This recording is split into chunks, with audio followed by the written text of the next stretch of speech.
Welcome to the Baldy's Breakdown edition of the Giants Huddle podcast, brought to you by Citizens, the official bank of the Giants. I am John Schmeelk, in person. Brian Baldinger, what's up, It's good to be here, man. Good to be here. Yeah, I've been making my way around the league. This is like my seventh stop. I was in Canton last night, but I got up early this morning and I got here for the whole practice today. So I've been hearing the buzz and the positivity, but you got to see it and feel it, and I thought it was a good practice today. I'm excited about some of these young guys, that everybody's been talking about.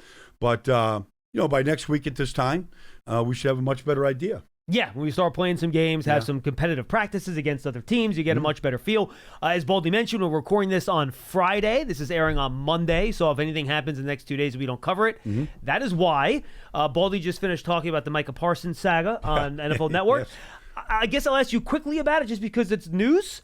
But, who knows what's going to be different in 2 days when this airs. But how do you think that's eventually going to shake itself Well, out? I mean, the Cowboys have to sign him. They have to. He's their best player and has been their best player since the day he put his uniform on for the first time. And, he's just a difference maker. I mean, the Giants, they haven't really been able to figure him out. But no one has. Nobody has. I mean, but I just saw Myles Garrett this week. I was in Cleveland. I just saw T.J. Watt on Wednesday. I saw Max Crosby last month. I mean, all those guys got their deals. And look, you can debate the amount of money that these guys are making, but that's what they're making. Yep. And so, the standard has been set. Micah knows what it is. His agent is very, very sharp, David Mulligetta. And so, to me, this deal should have been done years ago. And Micah said, look, don't worry about me. Take care of CD. Take care of Dak. And they did. So, but it's his turn. And so, I don't know. I just think Dallas is a very competitive team with Micah. And they don't look that dangerous without him. All right, let's get to the Giants here. I want to start with Abdul Carter, who I know you had your eyes on during one-on-ones. Yep. We all have. It's been fun. Your thoughts on seeing him up close and personal in pads? Well, I saw a lot of what I studied at Penn when he was at Penn State. And, initially, the head coach at Penn State really wanted him to be an outside linebacker. And he said he wanted to be a linebacker. So they let him play first 2 years. This is James Franklin I'm talking about. And so they let him play off the ball inside linebacker. And he was good. Made plays from day one coming out of Harrisburg. And so last year they played him on the edge, and he was dominant on the edge. He's got great movement. He can bend. It's not more than just pass rush. It's just the way that he can find the football and how he gets to the football. Yeah. And he does it with just a great deal of energy. The guy is just perpetual motion. His feet don't stop. I saw him beat the left guard. I saw him beat the center today in one-on-ones. He can, and then you watch him in the nickel packages that they have him in with Kayvon and with Brian Burns out there, and they're moving him around, and you don't know where he's going to come from. And he's not just winning with speed, which is kind of what I'm happy to see. We saw him in the spring. You saw the athleticism. I said, well, I want to see what happens when he gets the pads on. Mm-hmm. And then he gets the pads on, and he's winning in a variety of ways. Yes. His hand usage is so fast. That's exactly what he's doing on offensive lineman. And it's just really impressive how even for a guy that's only 250, he plays much like Micah Parsons, who we mentioned, plays a lot bigger than a guy that's 250 pounds. Yeah, I mean, his feet and hands are always moving. And so he can swipe, he can bend, he can drop, he drop down and grab grass, and he's turned the corner. He can swim you. He sees the block before it occurs, and he's got a plan in real time without thinking about it. It's just an instinct, the way he's been trained, that he can just react and beat you. And that's what you want. And so he can make plays on the other side of the field. He sees things before they begin to occur. He's just an advanced student right now. How do the Giants turn him and this defensive line, which we've talked about a lot this offseason, into part of a very good defense that could help carry this team to a better record? Well, I mean, look, they added some pieces in the back end, in Paulson Adebo and Javon Holland. I mean, I think they're veteran guys that know how to play. But it always starts up front. And so, you got to get them into pass rush situations in this league, especially if you're playing a team like Philadelphia that wants to run the ball. But you got to get them into second and long and third and long. And when you do, and you can turn Kayvon and Burnsy and Dexter and Abdul loose, all it takes is one of those guys to win. I mean, so you're not going to be able to double them all. You're not going to be able to slide to them all. You need one guy to be able to win. And then once that quarterback begins to move off of that, I don't care if it's Joe Burrow or whoever it is, Once that quarterback begins to move, then the chase is on. And I think that's when they can really make an impact. And I would think if they're getting after the quarterback the way I think they can, generally you start taking the ball away at the same time. Yeah, and I guess that even makes it more important on the offensive side of the ball to make sure you're playing either even or, I know fans might not believe this, play with the lead, especially early in games where you can force teams into passing situations. Because if other teams can just run it and run play action and do things on their terms, it's going to be difficult to turn that pass rush into a huge advantage. Yeah, and look, I mean, and the other argument to that is if these quarterbacks are getting the ball out in 1.9 seconds, I don't care who's on the other side. LT could be the other side. He's not getting there. So you got to make them hold it a little bit. That means you got to get them to second and third and long, where it takes time for the routes to develop. And so that's what you want to get them into those negative situations. No question. I know you had a chance to talk to Jaxson Dart, among others, today. Yes. Your impressions of Jaxson on and off the field. I'll just say this, John. I've been doing this a long, long time. You talk to rookies, you talk to vets. We talked to Brian Burns and Kayvon today. They were great.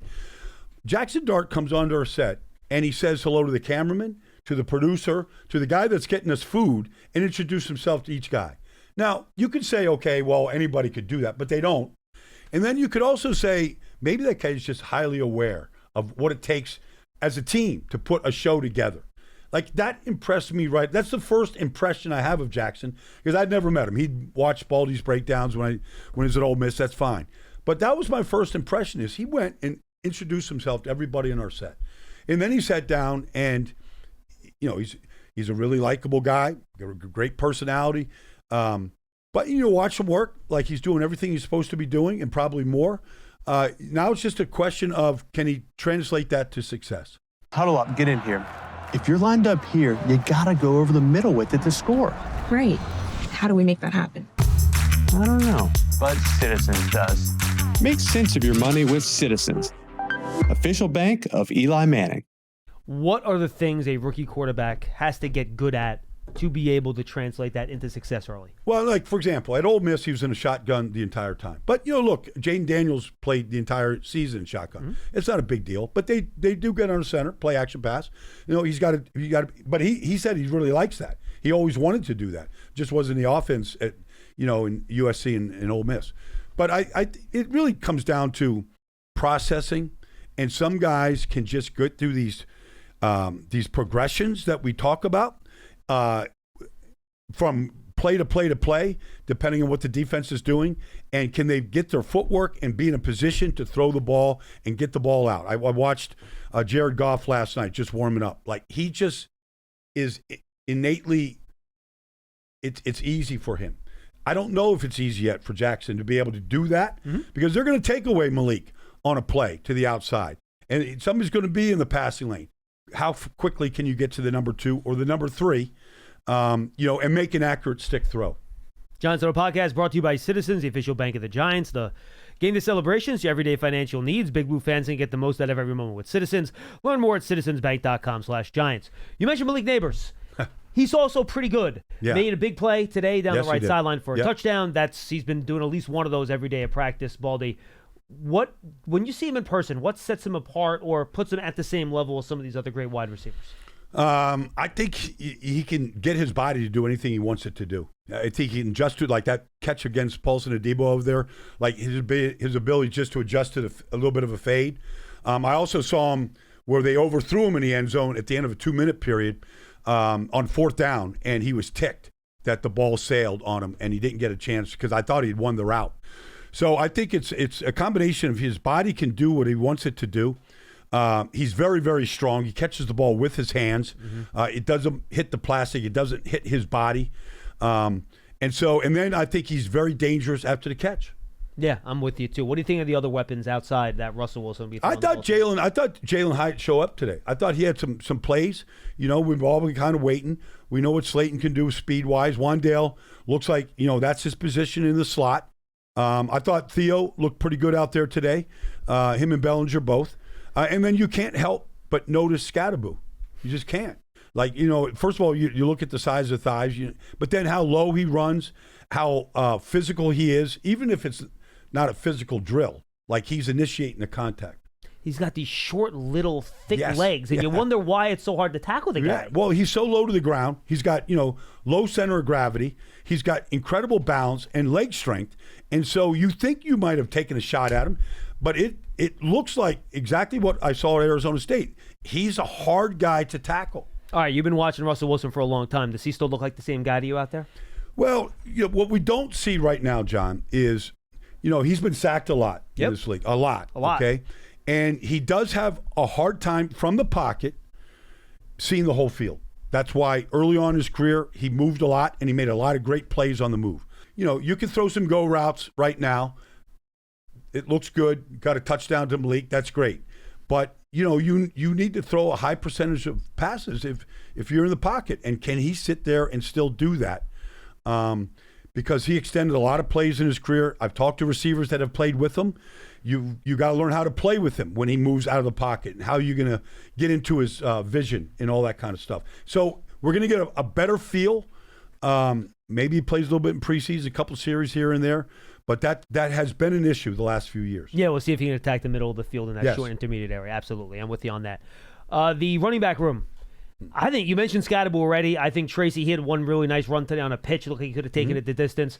I think this is a great room, Baldy, because all three guys can do a little bit of everything. Devin Singletary included. Yeah, look, Devin is. I saw him fighting for a touchdown today. Like he's also a difficult guy to tackle. Sure. There's a role, I'm sure, but I think we all want to see Scatterbo. We all want to see, because we saw him how he played, in big games last year in college, and how difficult he was to tackle. And we're probably I've always said this, John. Like, if you're evaluating offensive linemen and running backs, you got to put them in real football situations. Yeah, you got to see him in games. You got to see him in games. Yeah. I mean, even in a padded practice, because I got to see a running back. I got to see his vision, and I got to see his contact balance and his general balance, and how hard he is to tackle. I got to see that from offensive linemen and defense linemen for the most part, and running backs. And so, that's going to be the ultimate test is when he gets some carries. Well, it's not a game, but what did you see from the offensive line today in the one-on-one drills and in some of the team portions? Well, look, we have to start talking about Evan. Can he win a role? Can he win a spot? He looked quicker to me inside than he ever did at tackle. Now, that's just a day watching him, move at the guard position. I think we're all pulling for him. Like, maybe this is a move they should have done before, because I thought he really struggled on the outside, and obviously the injuries didn't help. But I thought he looked better than I thought he was going to look inside. I thought he looked quicker. I thought his feet moved.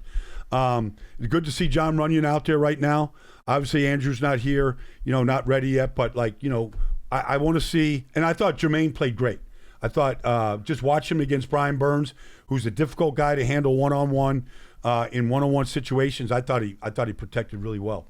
That's a great developmental story. He came into the league, and he said it to me when he got here. When I first used in the league, I stunk. I was a bad player. Yeah. And he's turned himself into a really good offensive lineman, man. It's a great story of patience and development at a position that's Well, I tough think to he play. got hurt right away in Baltimore, so he was a scratch, and I kind of remember this. It might be a little fuzzy on it, but he bounced around a little bit. He found a home with the Raiders. Mm-hmm. He played well last year. He's got versatility to him, but I think they, leave him at right tackle. Looks like he's probably shorter than you want, but that guy's got a toughness to him. I think he's learned the game. I think he knows how to play the game. And I think he's right in the prime of his career right now. If you want to know how to manage 2 minutes of crunch time football, I'm your man. But if you're wondering about a long-term financial plan, you should talk to Citizens. Hey, I can also talk lawn care. I'd like to learn about a mowing routine. Yes, I knew I could help. Make sense of your money with Citizens. He told me this is the first time in his career he's only played one position in an offseason, and that's right tackle. Yeah. He hasn't moved around, so I think that's going to help him. Well, I do too. I mean, it always does. I was that guy for a long time in my career where wherever you needed me, I would go. But you could never really perfect the techniques on a day-to-day basis when you weren't sure where you're going to line up. Can you get a feel? I'm sorry, I didn't mean to interrupt you, Baldy. Can you get a feel for a center like John Michael Schmitz in practice like this, or no? Not really, because the center works so much in tandem with the two guards, and how they work together, whether it's combo blocks or pass protection and all that. I'm pulling for John. He's not the biggest guy inside there, but we got to see him against the the defense tackles in this league are just getting bigger and bigger. You look at a Jalen Carter, the guys that he's got to go up against twice a year right now. They're good size in there, and a lot of times when you get a guy like that, like the Giants do with Dexter, you're trying to get him one-on-one, the way you line up formations. And so can he handle that? Before I interrupt you, you're talking about how when you were here, when you were playing a bunch of different positions, moved around. That's what these guys at the back end of the Giants depth chart are doing, right? Jake Kubas, he's playing left guard and right guard. Stinney's doing the same thing. Josh Azudu's playing tackle and guard. These are all guys fighting for that 8th, 9th, and maybe 10th offensive line spots. Put the fans out there in their shoes. How are they doing this right now? What are they thinking? And explain it to them. Well, it's real. I've talked to offensive line coaches around the league. I mean, for example, in Washington, Laramie Tunsil's their left tackle. Everybody else cross trains. Like, you have to cross chain these days, because some days you're dressing 7 offensive linemen. Like, it's not. Most teams will dress 8, but some are still putting 7 out there. So you got to have that swing center guard. You got to have that swing guard tackle. You just have to be ready when adversity hits your offensive line. You've got to have guys that can line up in multiple positions. And so the more these guys get used to putting their left hand down, their right hand down, outside, inside, snapping the ball, you've got to have 3 guys that can snap the ball and play center in this league on your team. You have to have 3 guys. It's just so the quicker you can get guys trained like that, the more depth, the better you're going to be over the course of 17 games. Bold's got to get to Newark here. 2 more quickies. One, you said you talked to Kayvon and Burns today along with Dart. What did you get from those 2 guys? Anything you learned about them or the team, having a conversation with them? I think Kayvon looks bigger and stronger to me right now than he has. But I think, Burns, he had a good season. He started all 17 games last year. Probably not the numbers that he wanted. But I feel like they think, second year in this system right now, they really understand it. I think they're attacking practice. Maybe, I'm not saying they didn't do it last year, but I feel like they're attacking practice right now with more confidence and more energy than than maybe we have seen here in a while. All right, final question. This is airing Monday, so less than a week from today, the Giants will be playing the first preseason game against the Bills. Then they're going to have joint practices the following week leading up to the Jets game. So what should Giant fans be watching for as we continue along here in camp, heading into the regular season, that you think could dictate how this Giants season might ultimately go? Well, first of all, I don't care what brand of football you're playing, you have to take care of the football. Like, you just have to preach it. You got to keep your penalties down. Like, those things kill you in any given day.